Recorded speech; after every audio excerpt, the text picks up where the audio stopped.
This conference will now be recorded. In yesterday's session, we created RDS, right? RDS, MySQL DB engine we created.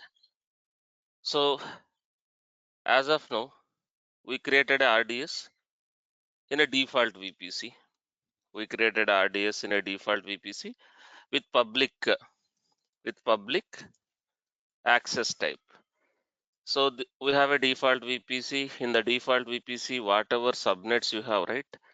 Whatever subnets you have in the default VPC, all are public subnet. You already know that.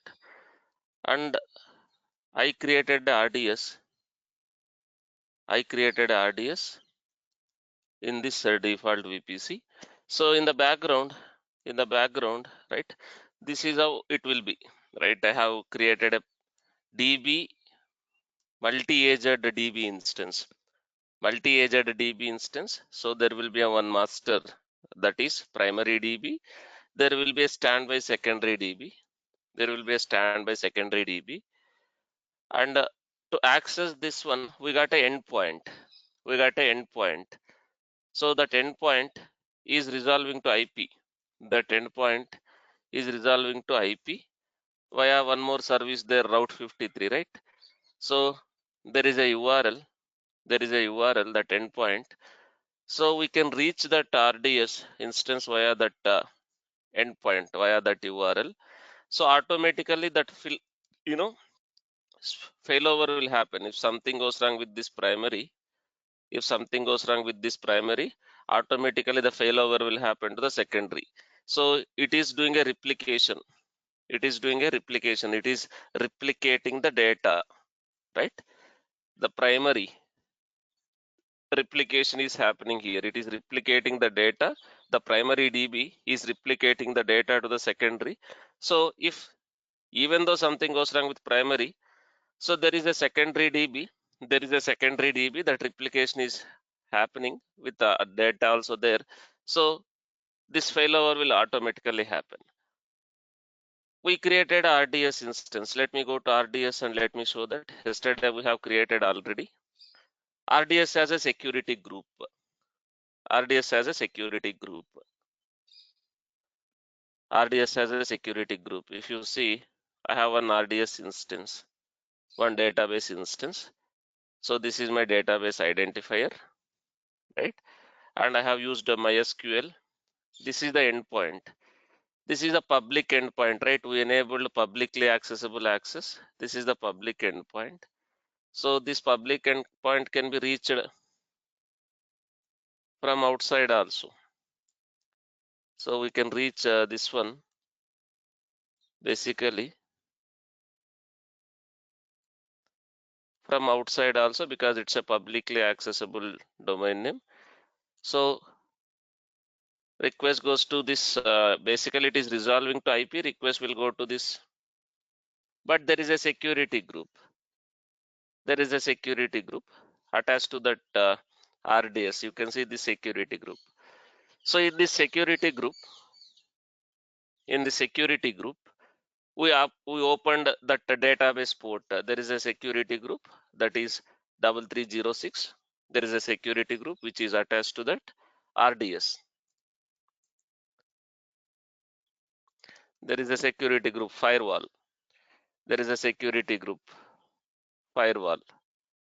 Basically, network security group. There is a firewall where we opened here in the security group, where we opened 3306 port for some source IPs, some source IP. As of now, I have opened that source IP for this range, right? You can see this is my local laptop IP, but if my IP is changed again, it will not work.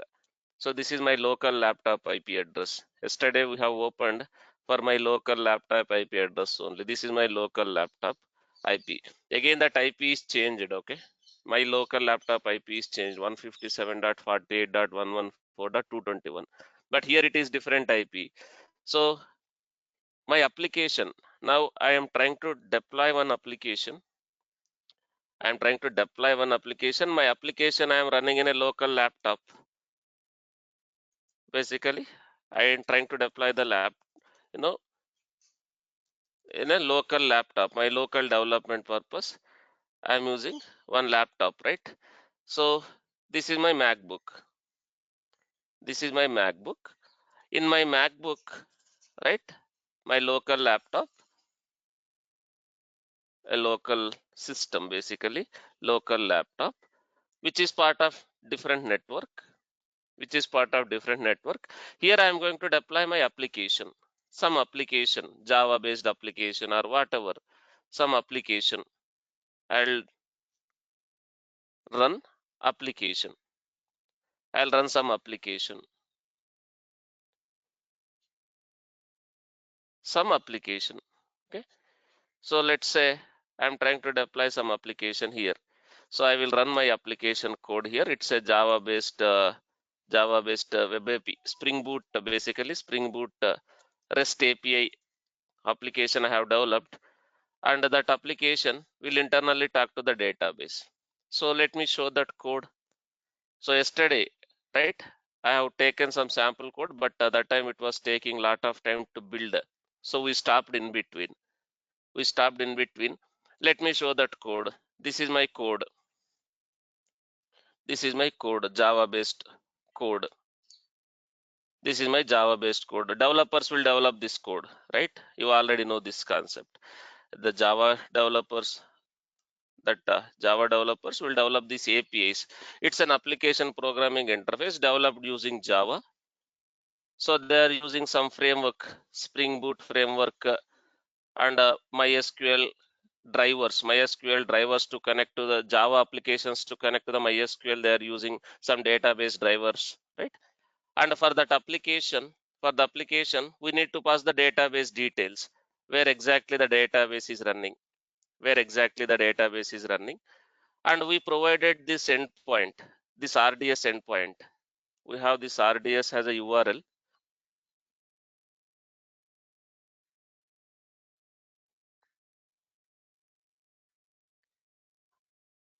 RDS has this URL. This RDS has a URL, that endpoint. So this endpoint I'll provide for my application to connect to the database, right? So this is my RDS endpoint. We are giving that endpoint details in the application code, something like this. Instead of hard coding also, you can pass this as an environment variables to your code, guys. But I'm not explaining Java and all other things here. So let it be hard coded. Instead of hard coding, I can pass it as an environment variables to application. Okay, but I'm not explaining Java and all other best practices here. Let's use this way. I'm hard coding something like this. Otherwise, you can pass it as an environment variables also, like usernames, password to this application also. Okay. So now let's hard code the endpoint and the port and the users. Users is basically a schema, kind of a database schema. Within MySQL, you can create a schemas. You can create a databases, sub databases. Schemas can contain, if you are from a database background, you can understand. Schemas contain again tables, right? Procedures, functions, all those things can be created in a database schema. So we are using some schema, but as of now, there is no schema created. This application, if you try to start this application will not work. So let me create a schema.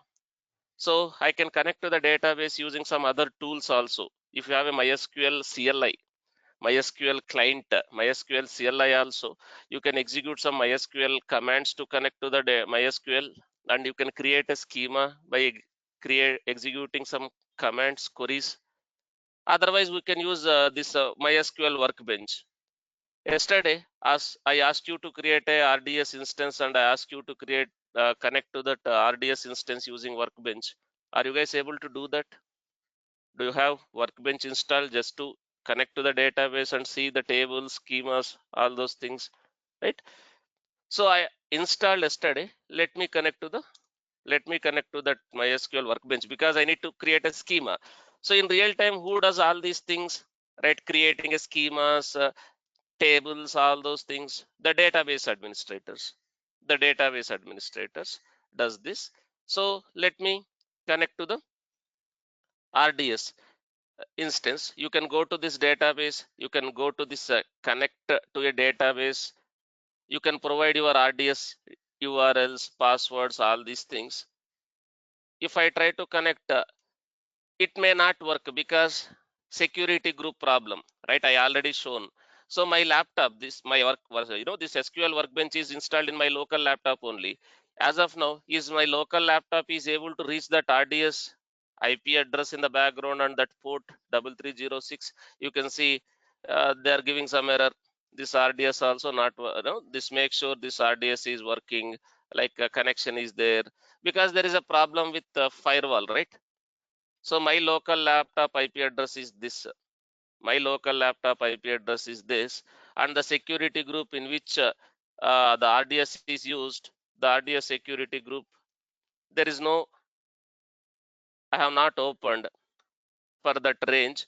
You can see in the inbound rules, it is open for this IP, but my local laptop IP is different. So firewall is blocking the request. Let me edit. For now, for now, let me open for something like this. But is it recommended, especially in real time? Is it recommended like this? First of all, we discussed already security groups concept. Security group concept. Is it recommended like this in real time? No.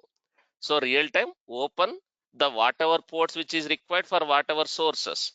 Whatever ports which is required for whatever sources. In fact, instead of opening like this also, can I open only for this IP, my local laptop IP also if required, just this one also? Yes. But for now, let me open something like this, but this is not at all recommended in real time. This is not at all recommended in real time. Let me open like this. Now let me connect one more time. Let me connect one more time. Let me go to database, connect database. This is my RDS URL. This is my RDS endpoint. Here, whatever RDS endpoint I have, that I have given in my workbench, that workbench. And the username is admin. I have given my password. Let me try connecting now after opening the firewall. Let's see if it can connect. Now you can see it is connected. And you can see schemas. As of now, there is no schema, but my application needs a schema in which it is going to create a tables and in which it is going to create a records, update records. I need a schema. So this schema I need to create. So this is database related, nothing to do with your RDS or AWS, right? So RDS is a database. It's a managed database. So once database is there, can you create a schemas? Can you create a tables? Can you store the data, all those things in the database? Basically, the way you store in your MySQL local, same concept here also. So let me create a schema. Let me create a schema. I created one schema called users. Now let me see. Let me refresh here. So there is a schema, but in that there is no tables. There is no tables. But if I am using a Spring Boot, if I am using Spring Boot Java framework, there is something called Spring Data JPA. If you are from a development background, you can understand all those things. The Spring Data JPA framework can create the tables. If the tables are not there, there is a ORM mapping. That is developmental concept, object relational mapping. There is a ORM mapping in the Spring Boot JPA framework. So if there is no tables, the Spring Data JPA can create a table in that schema. But schema it is not going to create. So I created a schema. Now that schema only I have given here. That schema only I have given here. Now there is a code.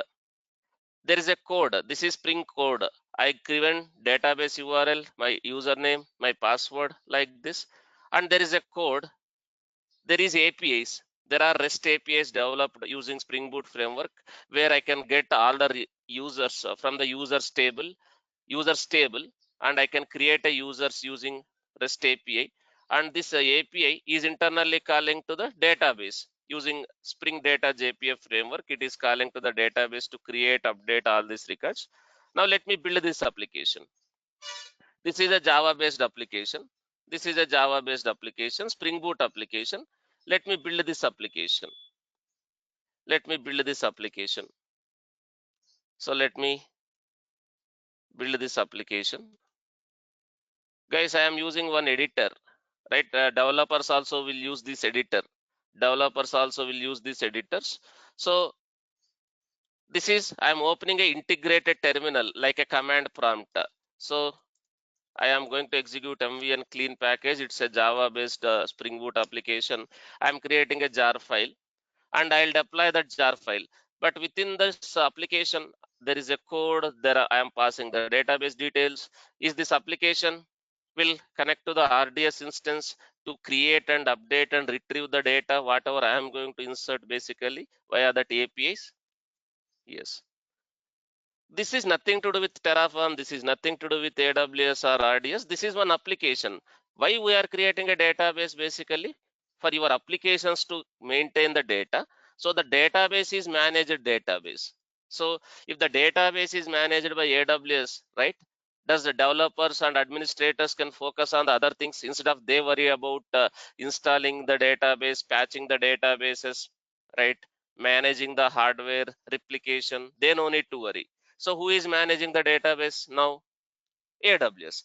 Can we focus on the other things like application development, enhancements, and what features we can provide for that application, right? All those things we can focus.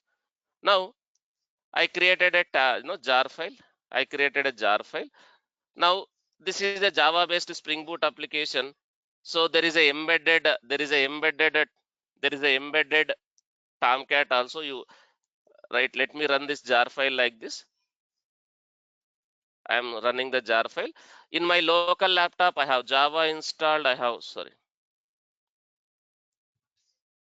1 second, let me create a package first. Did I created mvn clean package? Let me do this. So there is a embedded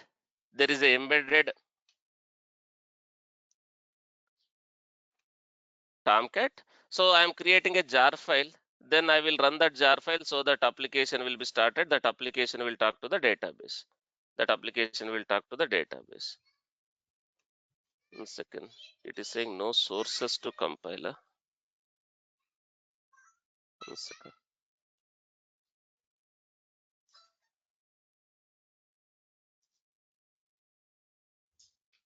Okay.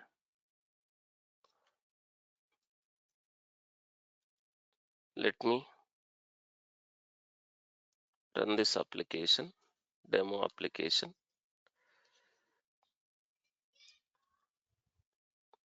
Java hyphen jar, Java hyphen jar, this jar file, demo app.jar.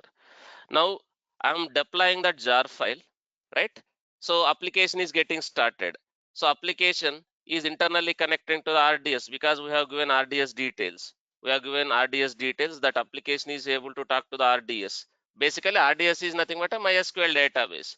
Is it able to connect to the MySQL database? And as I told, we are using Spring Boot framework. That Spring Boot internally is using data JPA and it is able to talk to the database. And there is no table, but it has created a table. The code has created a table. Now let me refresh here. You can see here there is one user table created. There is one user table created with these columns: ID, age, first name, last name, like that, as per this mapping. This is Java code. This is Java code based on this ORM mapping. Based on the ORM mapping, since there is no table, it has created a table with the name called users, primary key as a ID, and a first name, last name, email, like this. There is a table created. My application is up and running. There are APIs. There are APIs. Let me try to access this API, get call, and see whether there is a data, because there is no records, right? You may get empty. Guys, if you are a developer, you know REST APIs, right? You can use some type of REST tools, REST clients to test the APIs. To test the APIs, you can use some type of REST tools, REST clients to test the APIs. One of the REST client which is widely used by people is a Postman, or you can do with curl also. If you don't have all these things, Postman, can you make a curl call also to APIs to get the data, post the data? Curl command also, without these tools also. This is nothing to do with DevOps or Terraform. This is just one application. So let me show that I am using one REST client. Let me, my application is running locally in my local laptop. I am saying local host. I am saying local host. It is running on port 8080. It is running on port 8080. And the API, as per that context, the request mapping is /API/users. So let me use in the Postman /API/users. So this is my API. This API is internally talking to the database. I am getting, one second, there are two slashes. So I am getting 200 response only, but empty data, because do you have any records as of now? This just now we deployed that application, there are no records created. If you execute here, also select star from users, right? Users table. You can see this is kind of a database query. And let me run this, and you can see no records like that also. But let me first switch to the database. I need to say use users, that use users basically database. I need to switch to the schema. All these are database related comments. Let me run this query. Do I have any records in the table? Here also you can see, do I have any records in this table? Here also you can see no. So that's why we are getting a empty data. But this is a post, there is a APIs. There is a API. Let me create a post call. So there is a one more API where it can take some input, where it can take some input and it will create, it will process the data and insert into the database. Let me make the post call for the same application. Let me make the post call for the same application with request body, post call, post API, post API. So with the request body, and my content type is JSON because it's a REST API. This is how I am passing the details, right? It is expecting first name. First name, let me give Balaji. Guys, these APIs can be internally invoked from GUI. If you have developed some GUI, can these APIs can be invoked from GUI? Does GUI can accept this data from the end users, and does that GUI can make a request to the APIs internally to persist the data like this? Yes. So this is application related, but let's explain. Let me do this via post only, this APIs only. So it is expecting some data, that first name, last name, email, and age. Email. Let me give something like this, and age something like this, whatever it could be like this.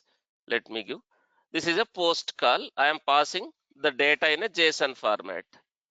So let me make this call. This call is internally talking to the DB. So I got a message called 201. You know 201, right? 201. So there is a first name. The first name I have given something wrong. That's why. Okay, anyhow, let me create first name I have given invalid. So that's why it was not taken. So let me create one more time, maybe. That is fine.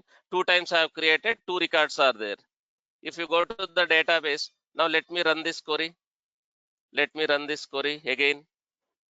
Now, if you see, do I have two records in the database?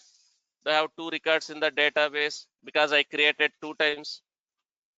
So the RDS, it's a managed database service. It is managing, it is data is stored by RDS instances, and those RDS servers are created and managed by AWS only.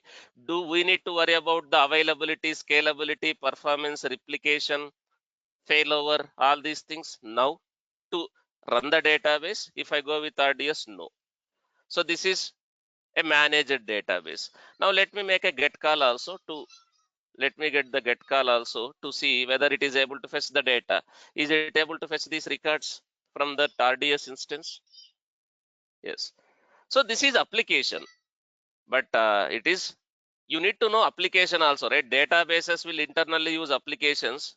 Databases will be internally used by applications. So I have shown that application also so that you can understand what is the whole purpose of database, and respect to database, what is RDS. Is everyone clear? Whatever has been discussed yesterday and today.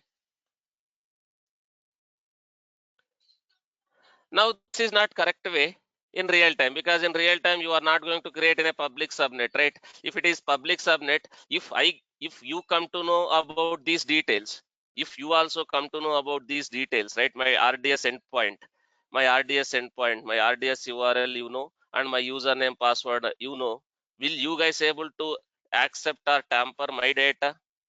Can you hack my data? Can you tamper my data? If you come to know this RDS URL, if you come to know this username and password, yes. So in real time, you will make this more secure. Network security will be there, data security will be there, network security. Network security, can I make it in a private subnets with the only private connections, only reachable if they are part of private connections only? Yes. And data security. Data security is already there. Encryption at rest. Encryption at rest. Encryption at a transit also it is there. By default, it is done RDS. By default, RDS done. Encryption in transit, in encryption in rest. We discussed all these things. If you see, if you see internally, it is using encryption. Internally, it is using encryption also. So if you go to this configurations, right, you can see is encryption is enabled, transit, encryption at rest. When the data is being stored in the disk internally, these RDS instances are using EBS values, and there is a KMS keys used, which means is the data is encrypted and stored in the rest in the AWS storage disks.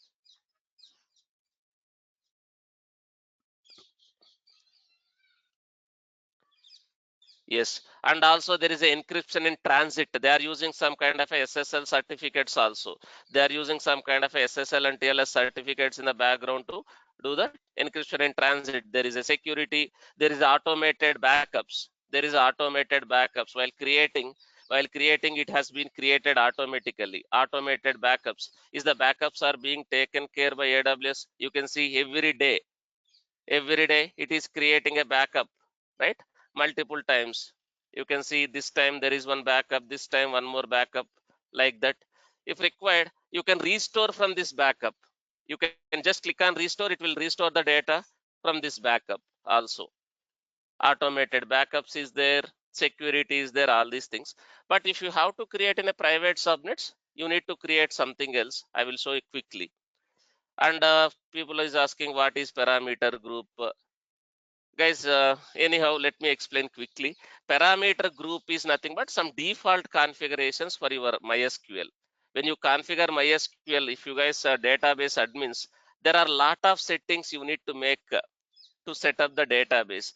If you guys configure a database, you will know all these concepts. If you are just a developer or a DevOps guy, you may not understand even though I told.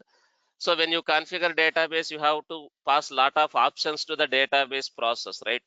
If you do, there is a mysql.conf file. If you are using local kind of a MySQL servers, there is a mysql.conf file where you can pass lot of configurations to the database, right?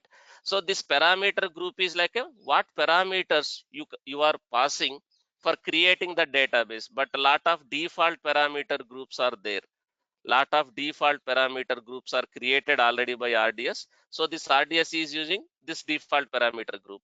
So all these configurations, you can see auto commit values, auto generate certificates, right? There are up to 400 parameters, right? This RDS can take for configuring your database, but AWS only has created a default parameter groups. You no need to create a default, your own parameter group. If required, you can create a parameter group also. These are like a settings of your database process. MySQL process has to be configured with what options, kind of a parameters. When you run any process, you can pass some parameters if you remember that concept. Similarly, this parameter group is a way to pass parameters to the MySQL RDS instances. I hope you are clear.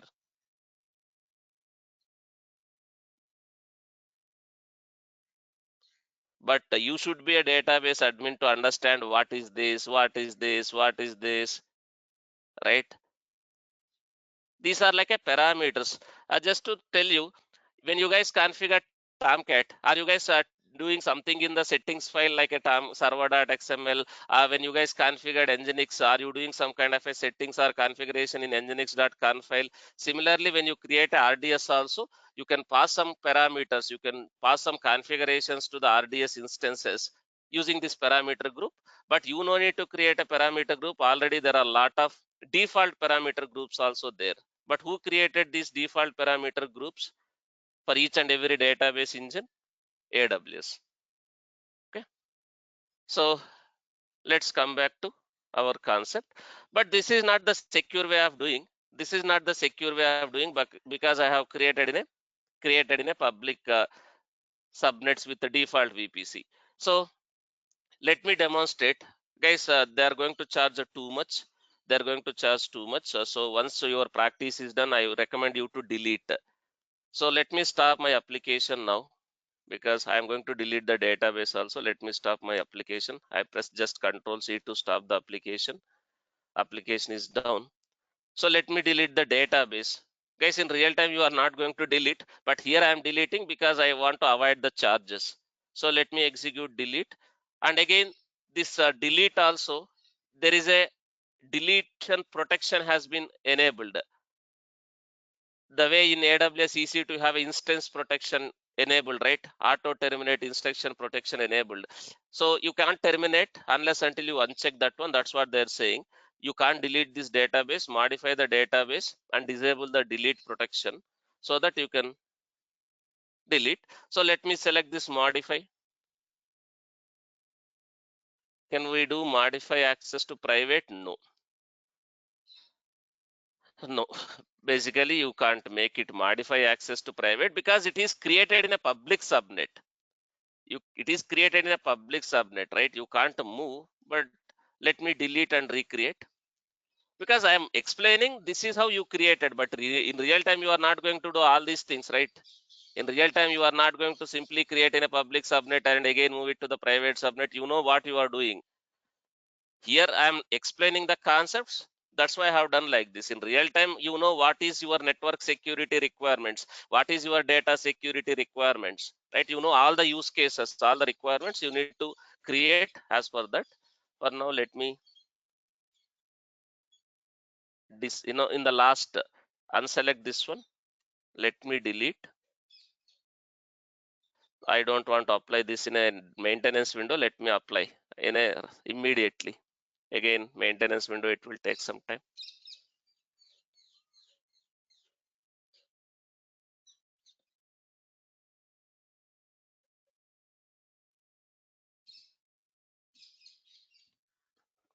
So let me, okay, this is done. Okay, apply immediately. I want to apply immediately. I don't want to apply in a maintenance window. So let me select apply immediately. Okay, so since I have selected this one, again it is not enabled. Okay, let me see if I can delete.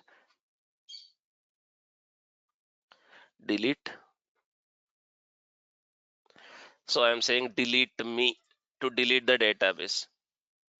So if you see, while deleting also they are saying whether you want to retain automated backups. Even though you are deleting, they are giving option whether you want to retain automated backups. If you have a backups also, even though you deleted, if you have a backup of your RDS, can you restore your RDS? I mean to say your data back from that backup again. Yes. So if I unselect this one, it is going to delete. It is going to delete the backups also.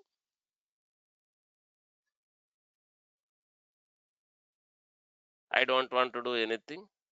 So I don't want to take a snapshot. I don't want to take a retain. It is like a complete deletion.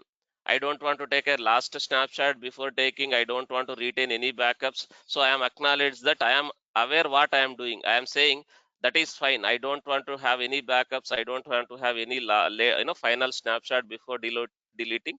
I know what I am doing. I am confirming that deleting. because once my practice is done, I'll delete. Now, if the database RDS itself is deleted, now if I run my application, do you think this application can talk to the database or this workbench can connect to the database like that? No. Okay. Now let me show that how to deal with create in a private. So I already created a VPC as part of VPC sessions. As part of VPC sessions, I already created a VPC. You know the VPC components, right? What is VPC, what is subnets, what is route tables, what is IGW, all these things we already discussed in detail,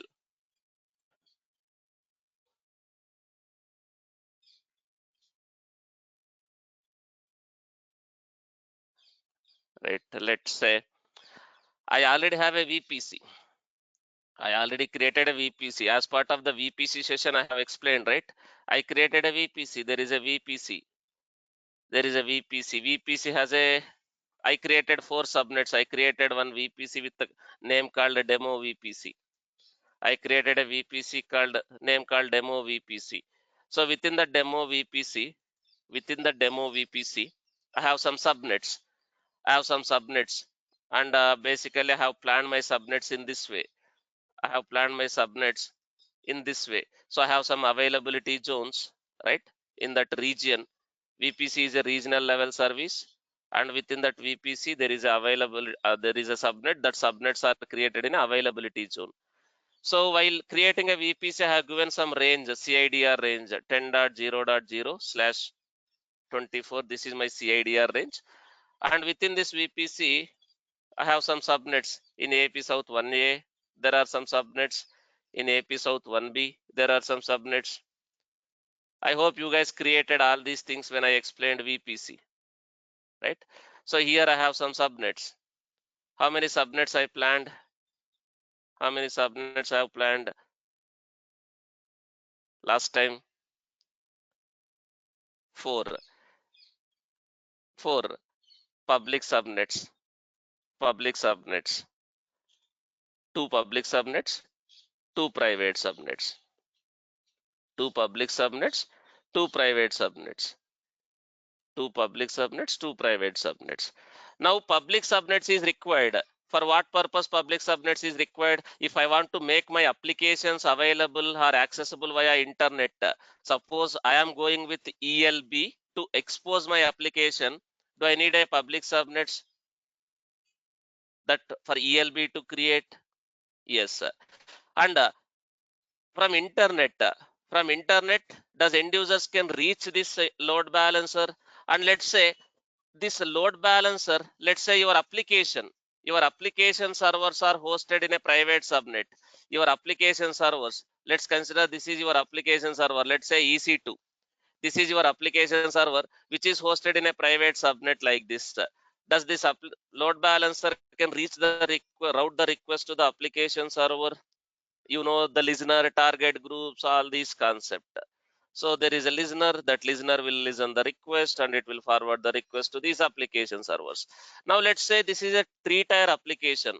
Let's say this is a 3-tier application. If required, can I create a database also? But instead of I create a server and I install database and I manage database availability, replication, patching, all those things, can I go with RDS for my applications to connect to the databases and insert and write the data? Yes. So RDS, I already demonstrated. But is it recommended to create a RDS in a public subnets like this? That replication standby like this? No. But is this fine? Maybe the same subnet where your application servers are there. Maybe same subnets where your application servers are there. So since they are in the same VPC, even though these are private connections, private endpoints, does application hosted in this application server, this can be a virtualized deployment or this can be a containerized deployment, that doesn't matter for me here.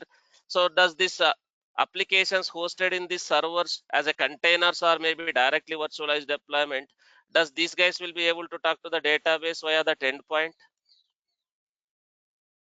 via RDS private endpoint? Yes. And again, if there is a failover, If this master has some issue, the primary DB instance has some issue, is automatic failover will happen without your involvement there? Yes.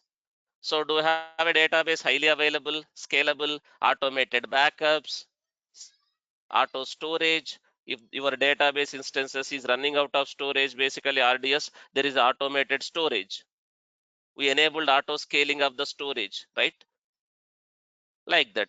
But if this is also not fine, can I do this way also? If you understand the subnets concept, not, this is also possible, right? Can I create a two more subnets, separate subnets for databases if required also like this?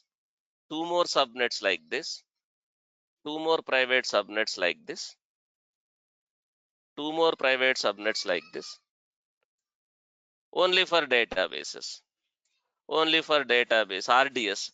So can I create RDS instances in these subnets? While creating RDS, I can select this one.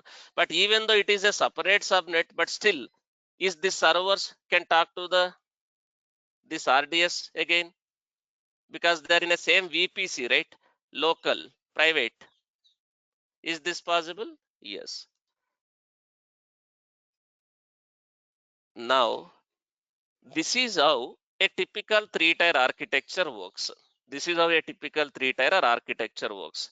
So databases can be hosted like this. But if you don't want with RDS, RDS is not mandatory. But still, can you go with EC2 only? But the problem is you need to set up, you need to patch, you need to manage the backup, scalability, all those things. But RDS is highly available, database as a service. Now, it is not mandatory. You can run database also in a direct VM. We discussed, right? First class of RDS, Monday.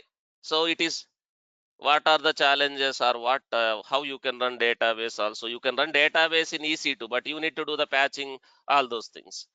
But if I go for RDS, this is a highly available database as a service. Now you can create like this. Now I don't have any other subnet I don't want to create. Let me do like this, but I'm not demonstrating application. You know already that application process, load balancer process. I no need to do all these things.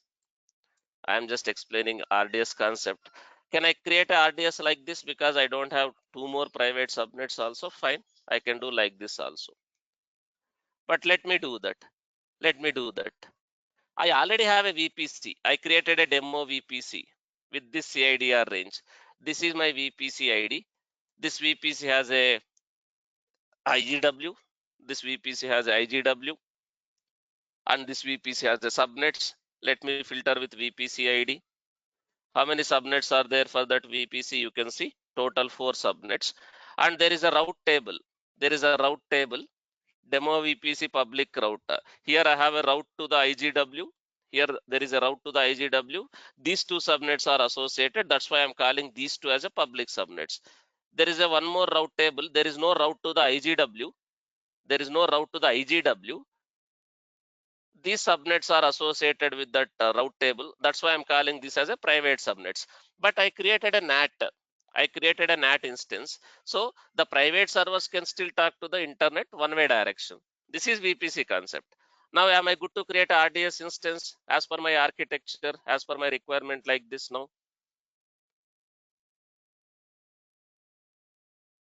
Yes. Now let me create. Let me go to RDS. Let me go to RDS. Let me go to RDS. Let me go to RDS. So I don't have any databases. I don't have any databases. Just now I deleted. But here, before you create a RDS, you need to create a subnet group. Before you create a RDS, you need to create a subnet group. Basically, subnet group. That subnet group is nothing but logically you are adding subnets to that group. That subnet group you will use. That subnet group you will use when you create a RDS. Let me show that. I'm selecting MySQL as per my requirement. Guys, I'm just explaining MySQL, but if required, can I go with Aurora? Aurora with MySQL, it is more highly available, replicated, better, it is 5 times faster than RDS MySQL. If I go with Aurora, MySQL, it is 5 times faster than, it's a 5 times faster than this normal RDS MySQL. And again, you can see it is 5 times faster than RDS SQL. If I go with this SQL, performance is little slow. But if I go with not little, but you are getting a better performance. But if you go with Aurora, even better performance, 5 times faster than RDS MySQL. If you go with this one, and if you are going with Aurora PostgreSQL, it is 3 times faster than normal. 3 times faster than normal. And again, if you see in the background, right? In the background, you can see there are a lot of things. If you select this one, right? Amazon Aurora, it is having more replicas. It is having more replicas. More replicas. Again, lot of availability, scalability, lot of fast, advantages is there. But I am just saying with showing with MySQL only. But based on your requirement, can you go with Aurora with Aurora MySQL or Aurora Postgres or normal MySQL, normal Postgres or Oracle or MySQL, Microsoft DB, this Microsoft SQL Server or MariaDB like this as per your requirement? Yes. So for now, let me go with normal MySQL only. Let me go with normal MySQL only, community version. So database version, what MySQL version, what version of the MySQL? This one. Guys, if it is a free tier for practicing purpose, you can just select this free tier. But free tier, they are not giving this deployment option. If you enable free tier, just for understanding, they are not enabling all these option, multi-aged cluster, multi-aged instance like this, because this is just for a practicing purpose. So that's why they have given like this. This is just for a practicing purpose. That's why they have given like this. If you select free tier, but if it is a dev and test environment, they are giving some options. But if you are in a production environment, this is recommended. For now, let me again multi-aged instance only. Multi-aged instance only. So you give some database identifier, MySQL RDS, MySQL RDS demo. The root username, the root password. Let me say my password something like this. Admin123 like this. So here, if you see what class, storage class we discussed, right? A database instance class.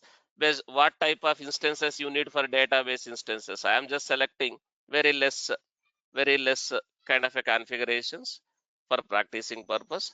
Now, what type of storage? General purpose only for now. Let me go with the minimum storage only, like 20 GB minimum, and enabling storage auto scaling. Even though the database instances are running out of storage, it can scale, but I am saying just 25 GB connectivity. While creating a database itself, you can open the firewalls and you can select instances, but this I will do it later. Now, instead of this VPC, I am going to select the demo VPC. I am going to select the demo VPC. Public access, no. Public access, no. And security group, right? You know security group. Instead of default security group, let me give my own security group name. Later I will open the port. MySQL RDS demo security group. Now here, certificates, advanced configurations also there, advanced configurations also there. Like this, there are a lot of options. But if you see the subnet group, there is no subnet group. Choose the DB subnet group. DB subnet group defines which subnets and IP ranges. Which subnets and IP ranges? Raja Verma is asking what is RDS proxy. Guys, RDS proxy is again, you can create a kind of a proxy to the your RDS instances. It will do some kind of a caching, connection caching. It will do some kind of a caching, connection caching. Guys, I'm not get into in details, because this is not possible. In the Terraform, I can't teach AWS solution architect level course. So I'm just giving high level. So don't deviate the topic. RDS proxy is again kind of a RDS proxy is again kind of a proxy to your RDS instances. It does the connection caching. Connections caching in the sense application has a concept of connection pool. Application has a concept of connection pool. To establish the connection, applications to establish the connection to the database, it will take some time. That RDS proxy does the caching of the connections. It will create a connections upfront and it will be in the cache. So if your applications are using that proxy to connect to the RDS, so that establishing the connectivity from applications to the RDS will be faster. I hope you are clear. Guys, these are very, very advanced concepts. You need to be a database admin or application developer to understand all these things. Or you should be at least having some minimum experience in software like 5 to 6 years on the development, administration.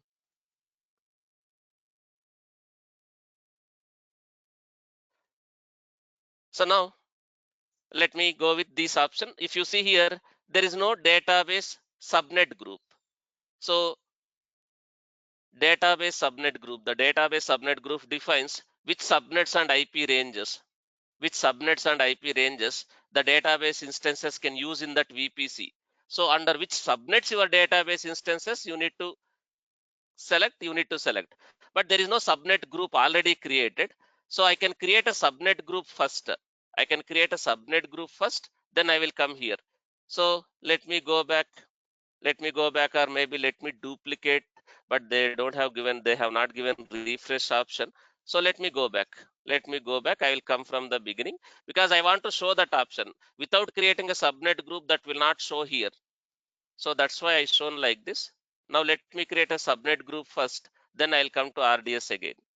Subnet group is like a logical grouping of subnets for your RDS. Okay, here you see in the RDS there is subnet groups. You can create a DB subnet group. Let me give something like this: demo VPC DB subnet. You are not creating a subnets, okay? You are not creating a subnets. You are creating a group for your subnets. This group will be used by RDS. That RDS will create instances in whatever subnets you are adding in this group. So demo VPC RDS subnet group like this I am creating.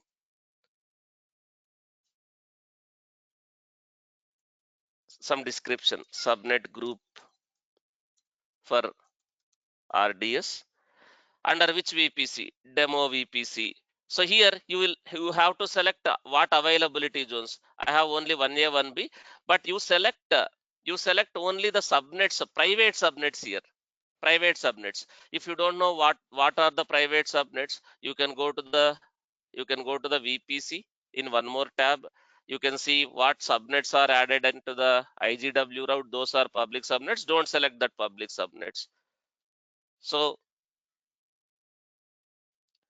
there is a IGW, there is a route table, right?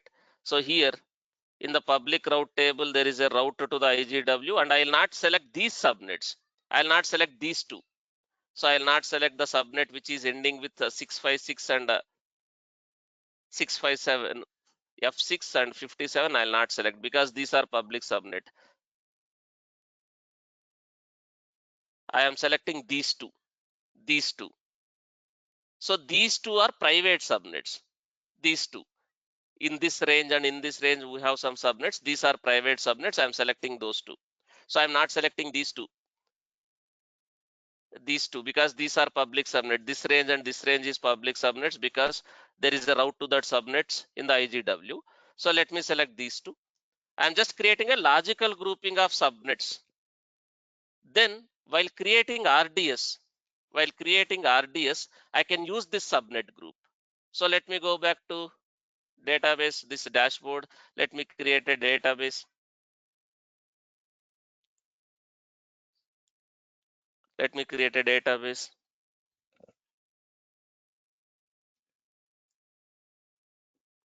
I'll create a database using, again, MySQL RDS instance I'm selecting. Let me select the production only multi-aged instance.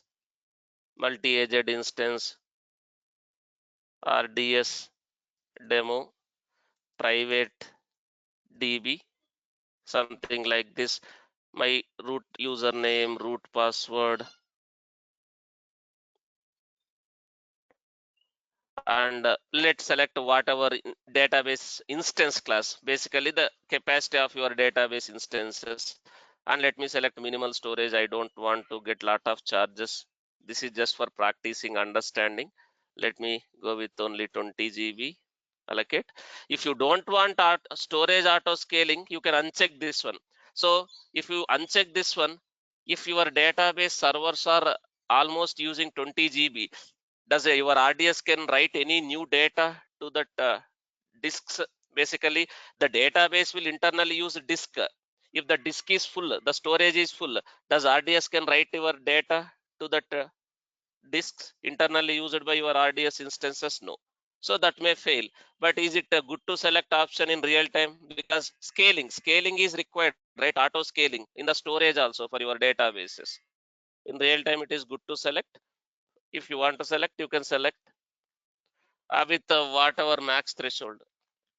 So here I am saying, like 30, 25 only, like that, 25 like that. So it can, I am saying only max 25 GB you can scale.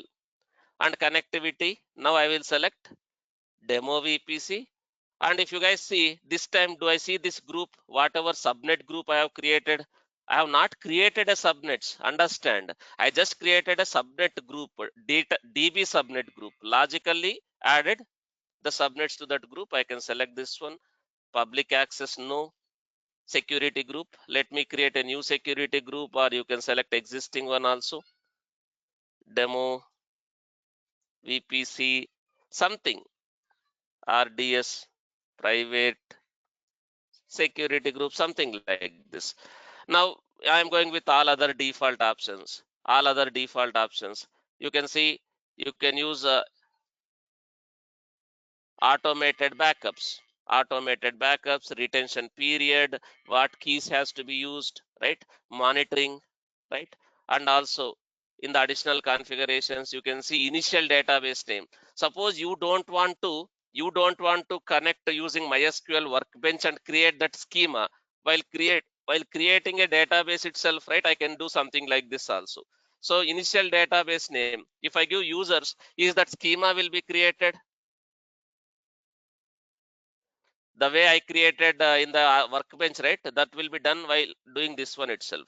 Now parameter group, there are a lot of default parameter groups. It is using default MySQL parameter group.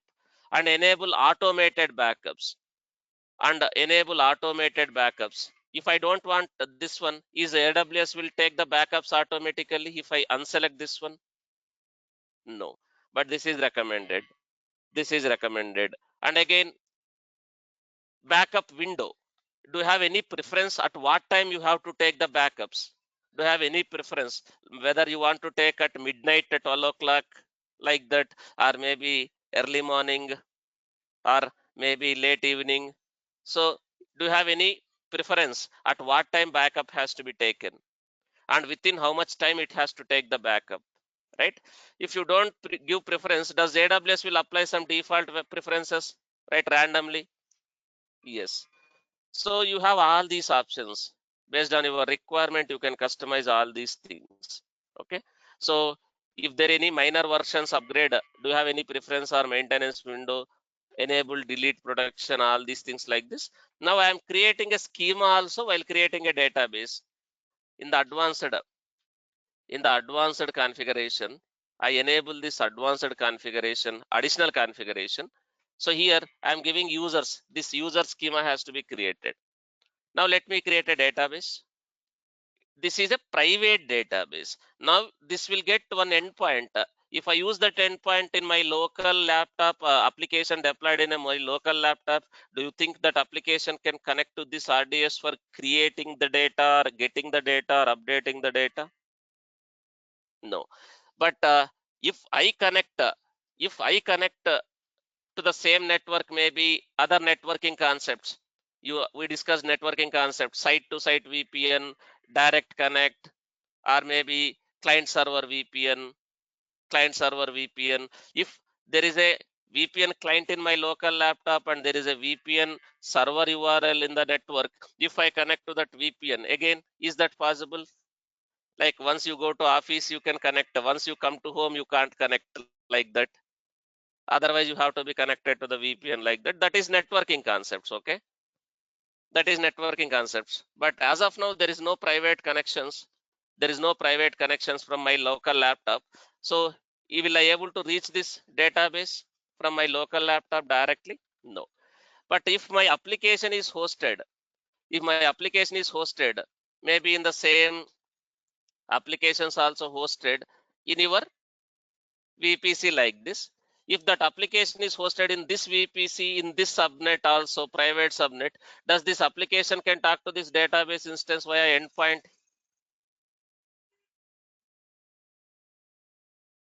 Yes, because they are in the same VPC, right?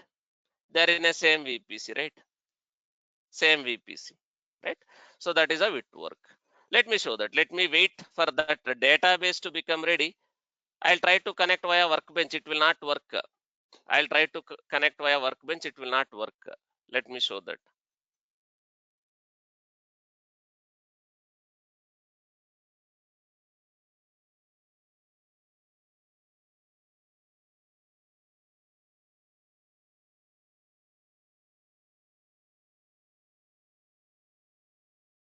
Let's wait for this database to be provisioned.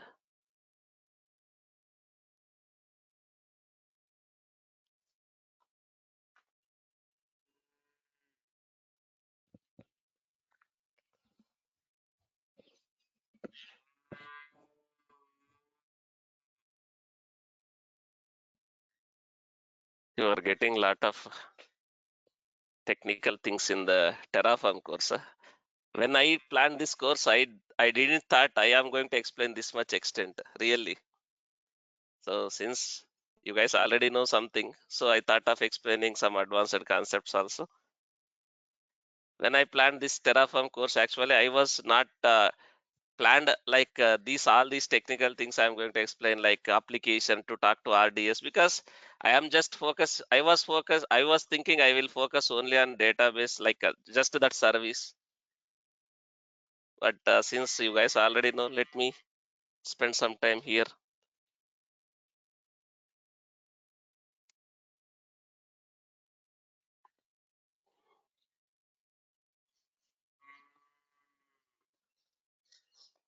Let's see if this becomes ready.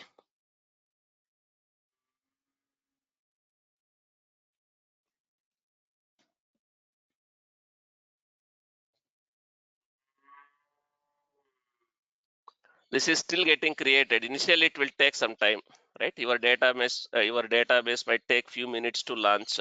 In the background, AWS is provisioning the servers. But if you go to EC2 section, you don't see that servers. But is that the database servers are created and managed by AWS in the background? Yes. But if you go to EC2, you don't see that section, that servers of your database. But in the background, you can see here only.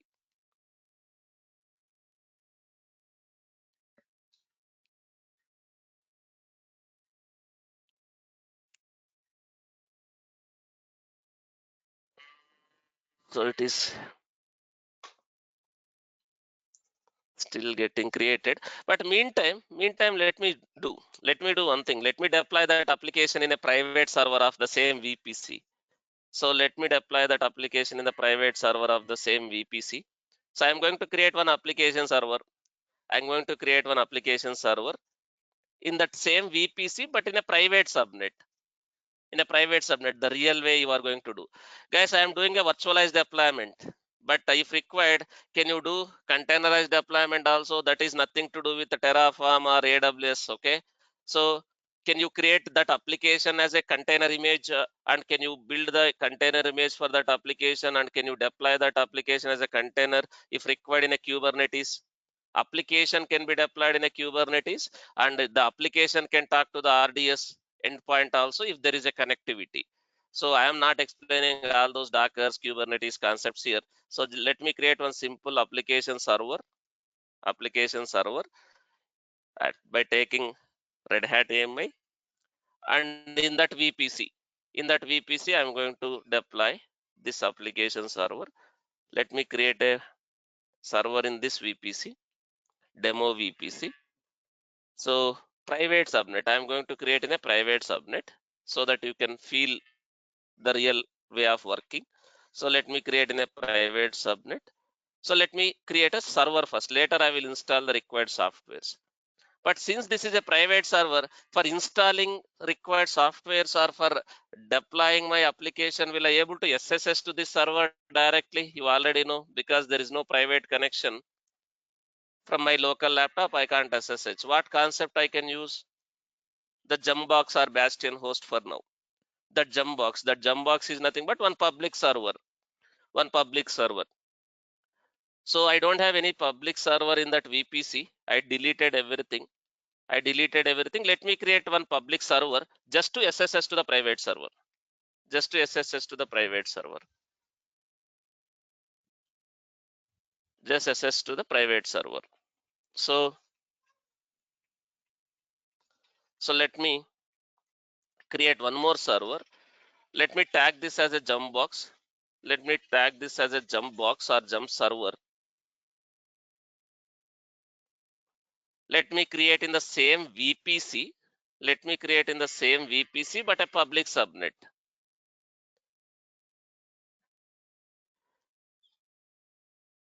Public subnet. Let me create in a public subnet. I will SSH to the jump box. From jump box, I will SSH to the private server for deployment.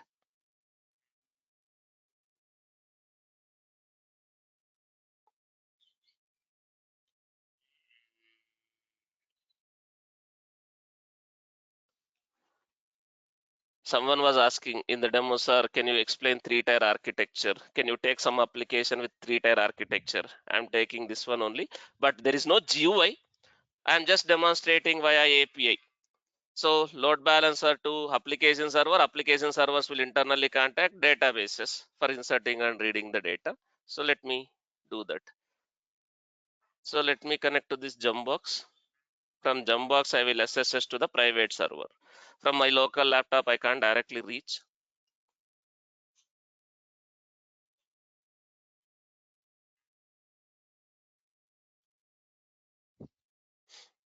Let me SSH to the jump box.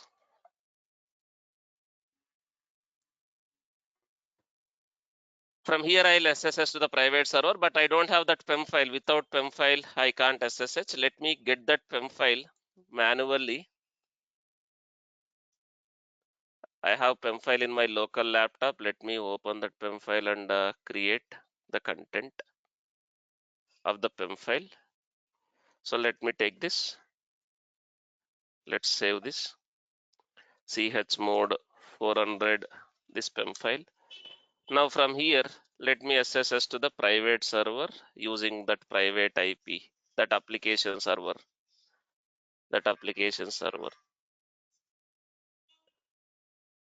This application server, private server. Let me connect. Now here, I will get the code. Guys, this code, whatever code I have in my local laptop, I already committed to SCM.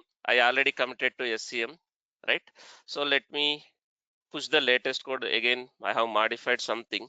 Let me make some changes.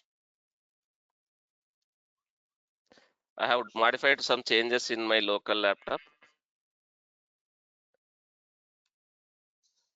Let me push that latest code to the SCM.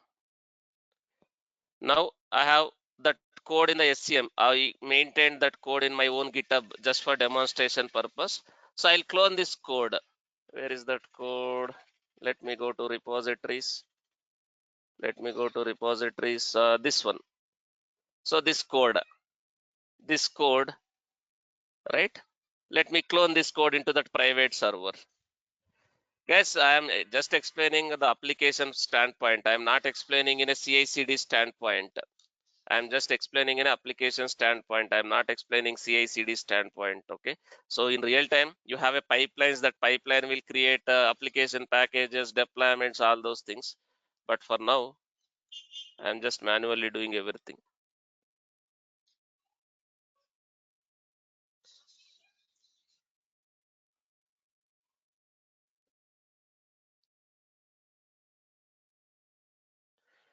Now there was no Git.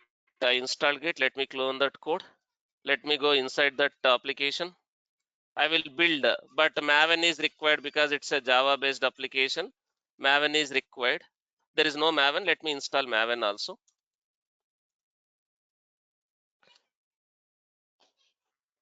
But I need to update my configurations. I need to update my configurations because it's a new RDS instance. My RDS instance endpoint is different. My RDS username password is different. I have hard coded in the code. So I need to change this one. I will directly change in the server. Before I build, I'll directly change this server. This one. I'll directly change this one here.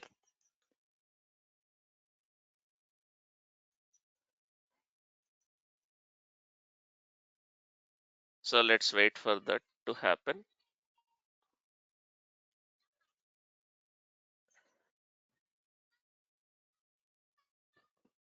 Guys, schema is already created. Again, without schema, if you deploy this application, it will not work. So while creating a RDS instance itself, I created a schema, that user schema. But let me make the changes in this file that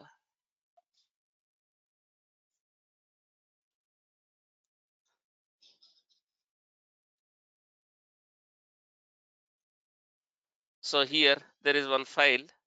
I will modify this property file because I need to add the updated RDS endpoint. That updated RDS endpoint. This RDS is ready. So let me take this RDS endpoint. This is the private RDS endpoint. So if you see, it will result to private IP. If you see, it will result to private IP only. If you have a curl or telnet like that, you can do that one also. Let me update this RDS endpoint.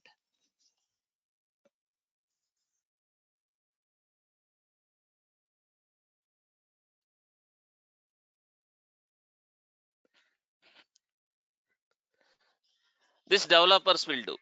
This developers will do. So I have provided this RDS URL, private URL only. So username is this. I have given a different password. My password is admin123 for this one. Let me save this. Let me save this. Now let me create a package for that application. Again, it will take some time. Again, it will take some time because this is a new server. We don't have any that Maven dependencies. It is taking some time, but I hope this time it will be faster. I hope this time it will be faster. Let it take some time. Now, once I deploy this application is running in a same network, right? This application is also running in a same network like this. Now, is this application can talk to this? The database, basically the this RDS endpoint. Yes. So let's wait for that. It will take some time. Let's wait for that.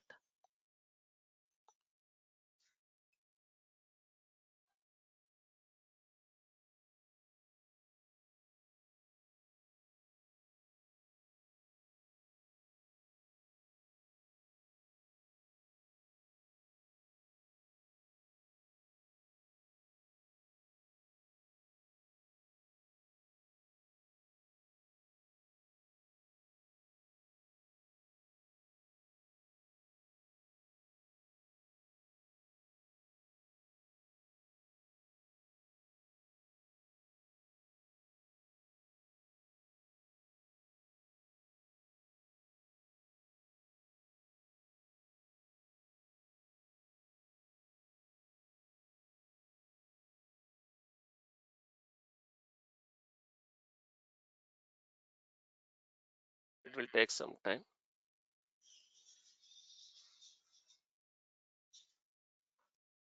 So sometimes in the security group inbound rules also we are adding a source as a security group ID. So I'll show that. Okay.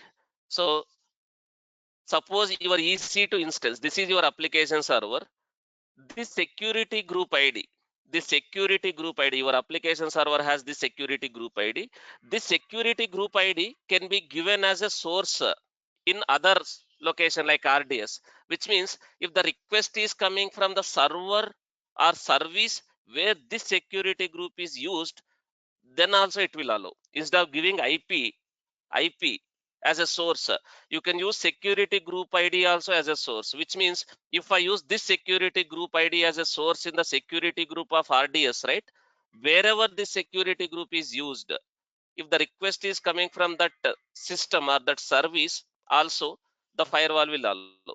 Instead of security group so IP address as a source, you can use security group ID also as a source, which means wherever that security group is used, if the request is coming from that server, also it will allow. I'll show now. Let's wait for some time. I'll show that.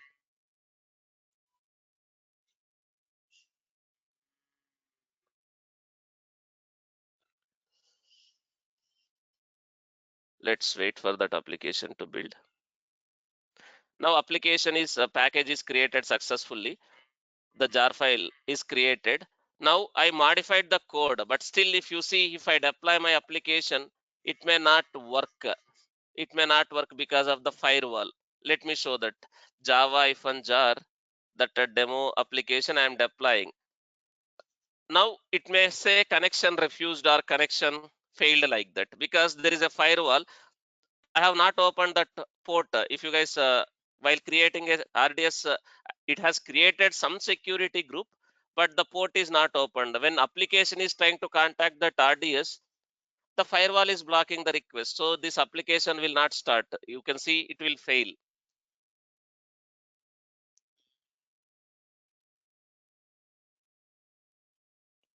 Application is not able to connect to the database now, even though they are in the same VPC because of the firewall.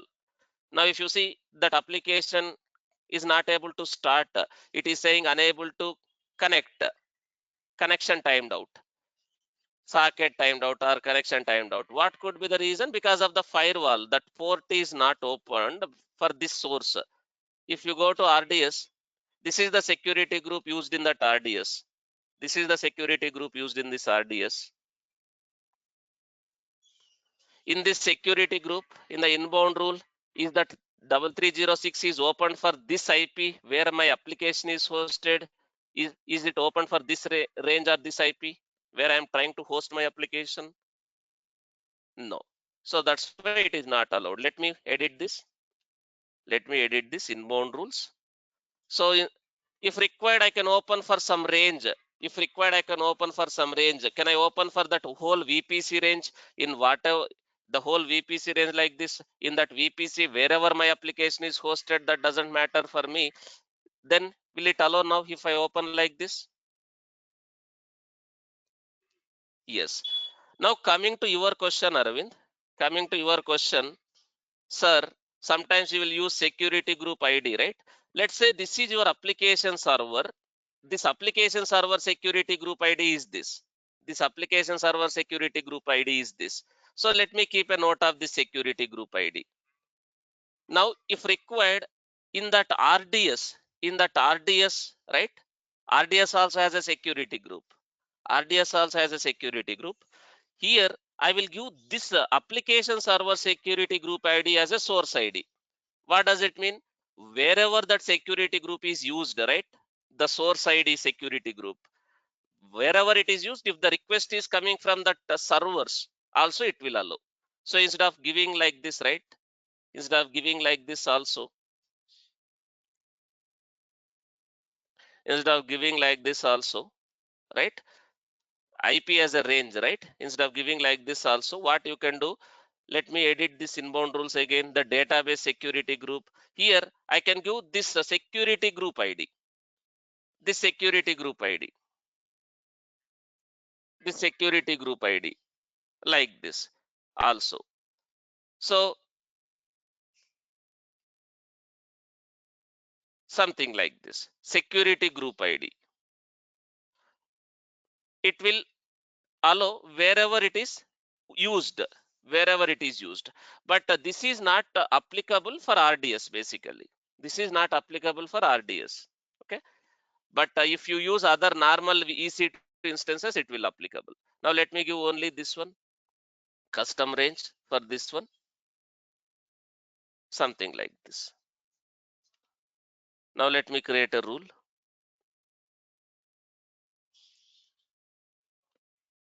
Let me create a rule like this. Now let me try to start my application. Let me try to start my application. 1 second, guys. Let me start in a background mode. Let me start in a background mode. Let me press Control C, or maybe let me stop. I'll stop this and again I'll start in a background mode. Let me stop this. I'll start in a background mode. I'm just appending logs,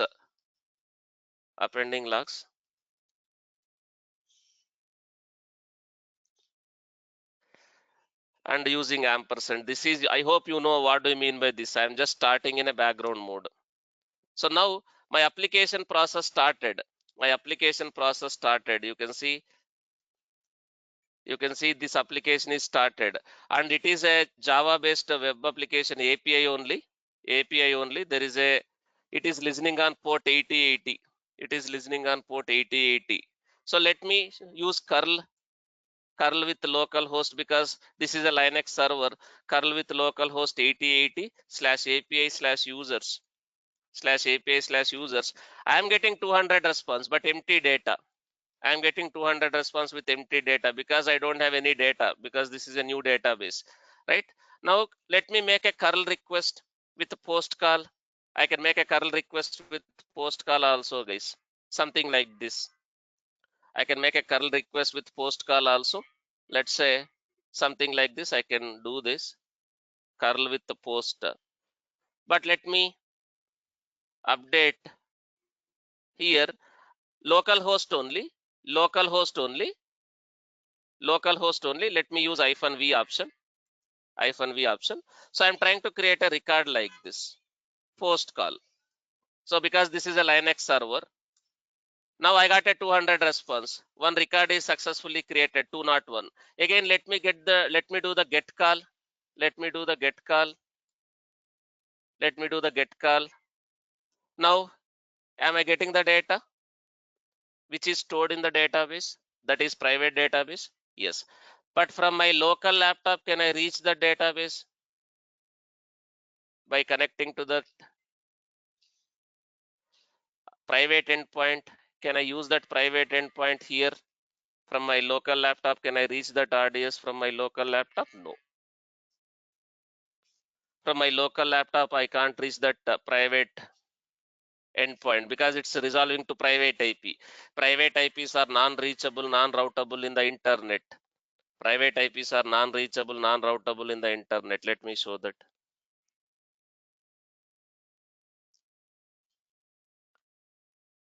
Let me show that here.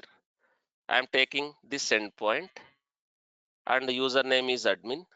Password is admin 123. Let me give name as something else also. Now if you see, when it is trying to open, it will not open because my local laptop is in different network. RDS is in a private subnets with private connectivity only. So it will not work. Now application is also in a private one. Application also is in a private subnet only. Can I access that APIs directly from my laptop like that also? This is in a private server. Application also, there is no public IP. Will I able to access this APIs also from my local laptop? Something like this 8080, even though I open a port slash API slash users like this, even though I open the port also, no. But can I make these applications or APIs available via load balancer, that is ELB, reverse proxy, that you already know, AWS ELB concept. We discussed right already what is load balancing, how to create a load balancing, what is network load balancer, listeners, target groups, right? So let me show that quickly if you really need all those things. Again, let me show that quickly. Let me go to EC2 section. Let me create a target group first for my application server. Let me create a target group first for my application server. You see this workbench is saying cannot connect to the database server because it's a private, you can't reach. Okay. So let me create a target group for my application server. Let me demonstrate a network load balancer only. I'm giving some name, demo app target group. I'm going to demonstrate network load balancer only. TCP protocol target port is 8080. In this VPC, demo VPC, I have that servers, right? Let me add the target to the target group. So this server, this application server, I'll add that. But I will open that port because in that application server, right? In that application server, I have not opened any port, 8080 port. Does load balancer also will be able to talk to that application server if the port is not opened here in that application server security group, that port 8080? No. So let me open port 8080. But since I am using network load balancer, let me open for everywhere in that application server. Now there is a target group. There is no load balancer. Let me create a load balancer. Let me create a load balancer. I am creating a network load balancer. Sample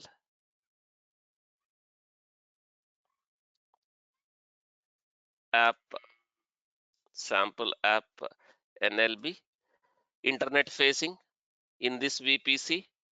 While discussing networking, while discussing load balancer, we discussed all these things, right? I am just selecting the options without explaining anything here because you already know. So I need to select public subnets, minimum 2 public subnets. Any request comes to this load balancer, forward the request to this target group. Now load balancer is going to be provisioned. Can I access that APIs via this load balancer? Request goes to the load balancer. Load balancer is in a public subnet. Load balancer is in a public subnet. Load balancer has a listener. Listener is receiving the request. It is forwarding the request to this target group. We already know all these things. But that application is internally talking to the database. Is application servers are talking to the database? This architecture, guys. This architecture now. There is a ELB. Now that ELB is forwarding the request to that application server, and application is internally communicating with the database for inserting, updating, deleting the data. Now let's wait for this to happen. Load balancer will take some time to be ready. Load balancer will take some time to become ready. It is still provisioning. Now this is my load balancer DNS name. I can use my local laptop. I can use my local laptop Postman client also because it's a API. It's a API based application, not web application. So here what I can do, let me use /API/users. It will get the data if there is any data. Already I inserted some data via that server only directly. So it will take some time. Let's wait for that load balancer to become ready. It is still provisioning. I need to wait till this become active. I need to wait till this become active. So whatever I have done today, that is deployment. That is deployment. That is not provisioning. That is not provisioning. So whatever I have done today, right, that application building, deploying, that is not something to do with the Terraform. That you are going to do as part of pipelines. But can I provision the infrastructure like to create a RDS? Can I provision the required components like VPC, subnets, route tables, and can I create a RDS instances also using Terraform? Infrastructure as a code. So creating a VPCs, RDS, all these things is called as a infrastructure as a code. But once your infrastructure is created, will you able to do that build and deployments via pipelines also or manual also, whatever way I have done today, that is manual deployments or via pipelines, your CI/CD pipelines, application pipelines. But if you observe, do you have a lot of challenges when you have to create an infrastructure manually, like VPC, subnets, route tables, NAT instances, and that subnet groups for RDS and RDS creation with all the options. Manually, it's a hectic work. And again, same infrastructure you need to replicate in another environment. If you are doing something again manually, if you miss to do something, maybe you might have not created a security groups properly, or you miss to select some option, automated backups, or maybe enabling auto scaling of the storage. Do you have a consistent infrastructure if you guys are manually building the infrastructure via GUI? No. But if I have everything as a code, can I create a consistent and reproducible environments infrastructure again using Terraform? That consistent and reproducible infrastructure as a code? Yes. So that is what Terraform. So using Terraform, you can create an infrastructure like networks, RDS, EKS, whatever it is. But once that infrastructure is provisioned, it's up to you for how to deploy that applications. If it is a virtualized deployment, you can deploy virtualized way, otherwise containerized way. Now this load balancing is ready. Let me get the records. So I already created one record. Do you see? Am I getting a response of that API basically? Let's wait for this. 1 second. 1 second. There is a load balancer. Load balancer has a listener. Listener is forwarding the request to this target group. The target group should be healthy. This target group should be having a target that should be healthy target. If it is not healthy, oh, guys, I have not added a target group. I think I missed to click on some button. Let me register the target. I missed to click on that button, include as pending below button. I have missed. So let me create a target group. Let me add the target for this target group. Okay. Let me register the target. Now this target group has a target. This target group has a target. So that is internally used in your load balancer. I should get a response now via the target group. So let me get a call. Now via load balancer request goes to application is internally talking to the database, but let's wait for some time. Still there is some issue. Let's wait for some time. Let's wait for this health check to become successful. Let's wait for this health check to become successful.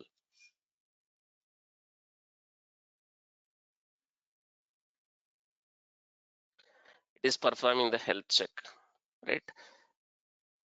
So that process is running. Locally you can see it is working. Locally you can see it is working in that within the server. Let me access via reverse proxy only. Let me access via reverse proxy. Let's wait for this to become ready, healthy.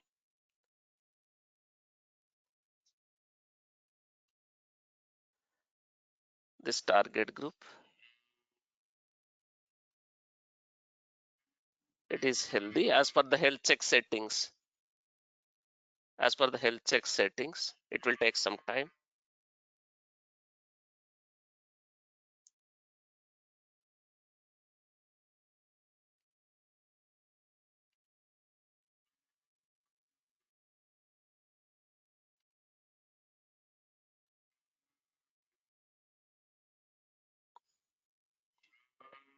Interval 30 seconds, 5 times. So it may take 1.5 minutes. I should have changed this health checks. Okay, let's fine. Let it be. Okay. As per the health check settings, interval 30 seconds, continuously 5 times. So that's why it is still showing initial like this.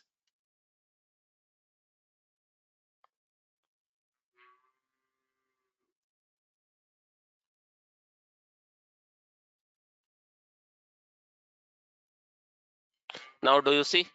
Via load balancer, I am able to get the data from application. That application is internally talking to the database. Where exactly this data, that the users table with these columns are maintained in the RDS. Now there is a post call also. Let me create a new records. Let me create a new records. But these APIs can be internally. These APIs can be internally used via GUI. GUI can make the request to the APIs, guys. So let me create some new record. ID is auto-generated value. ID is auto-generated value. I am not going to give ID. Let me create a one more record. something like this. One more record, post call. It's a post call. There is a API. So let me click on this. Now one more record is created. When I get the data, I can see two records now. When I'm getting the call, API call, I can see two records like this. Now the database is completely owned and managed by database. It's a typical three-tier application, but there is no GUI. If there is a GUI can accept this first name, last name, email from UI. That UI can internally make a call to the API. API can internally talk to the database. So once all this practice is done, I want you to terminate all these resources. Since you manually created, there is no way you can programmatically delete, right? You need to manually delete one after the other. So you delete the load balancer, you delete your application server, you delete your target group, you delete your RDS also, once your practice is done. Is everyone clear? What is RDS? Almost we discussed 3 days with in detail options, all those things.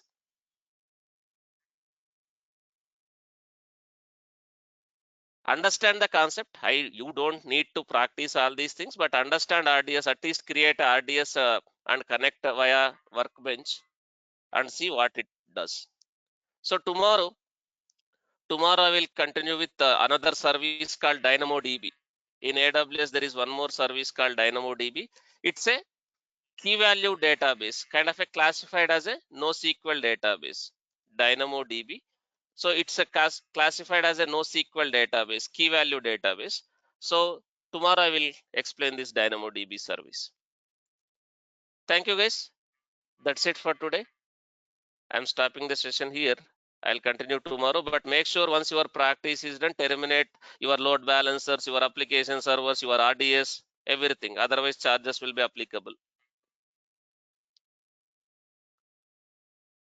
Thank you guys. We'll see you tomorrow.